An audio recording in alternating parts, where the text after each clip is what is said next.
Welcome back. Stocks yesterday taking another plunge. The Dow dropping more than 5.5%, tumbling 514 points.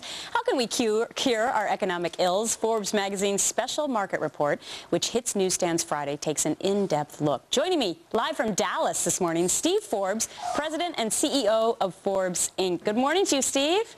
Good morning, Gretchen. How are you? I'm fantastic. I'm not happy that you're not here on the couch with us, but good to see you nonetheless. All right, let's talk about this Forbes special market report because there's an article in there. Long-distance relationship. I'll take that one. How capitalism will save us is something that you have penned, and you're talking all about the sensible rescue efforts and when they will take effect. Explain it to us in plain English, please. Well, what caused the crisis was the Federal Reserve creating too much money, Fannie and Freddie, two government entities running amok, the government having a crazy accounting law that helps sink banks, and the short sellers of barriers being removed to them. So the government is finally dealing with most of these things except this crazy accounting rule. But going forward, it should have an explicit policy, Gretchen, on strengthening the dollar. That is beginning to happen, but the markets just believe that it's a temporary thing. We should also have major tax cuts, rate cuts, and how about flat tax, and sensible things like that will get this economy back on track. If we don't do anything foolish in the next few months, and Senator Obama doesn't propose, if he wins this election, big tax increases now or in the future, this economy should start to pick up real steam this spring. The fundamental strengths are there to do it. Yeah, but okay, you just said a word, foolish. So which candidate in your mind then is the better candidate to bring the economy back full steam ahead?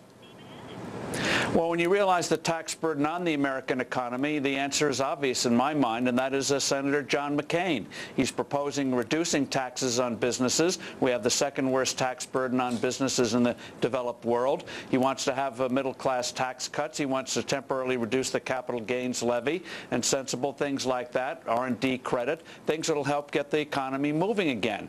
Unfortunately, with Senator Obama, even though he says he might postpone his tax increases, people with capital, people who make investments, people who start businesses, really know that there's a sword hanging over their heads, that these guys are just itching, as Barney Frank made clear the other day, just itching to raise taxes and go on spending binges. Then you have two other things. One is easy unionization, doing away with secret ballot on forcing workers to unionize. That's going to cast a pall over. And then the trial lawyers are licking their chops, too. They figure their time is at hand. All right, I got to get your take on this idea of buying the presidency, because, quite frankly, you got some bucks.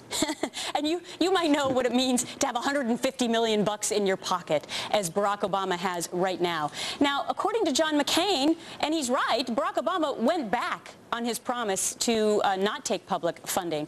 What do you think about the claim that Obama is buying the presidency? Well, you can, it certainly is helping him in these battleground states, having tens of millions of dollars more than John McCain to get his version of a message out and run negative ads against John McCain.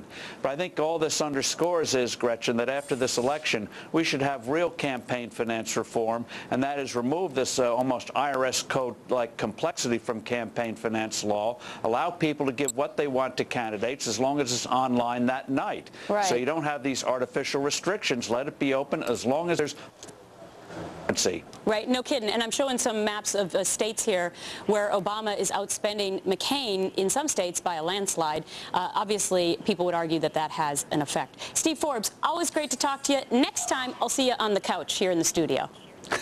Looking forward to it. All right, take care.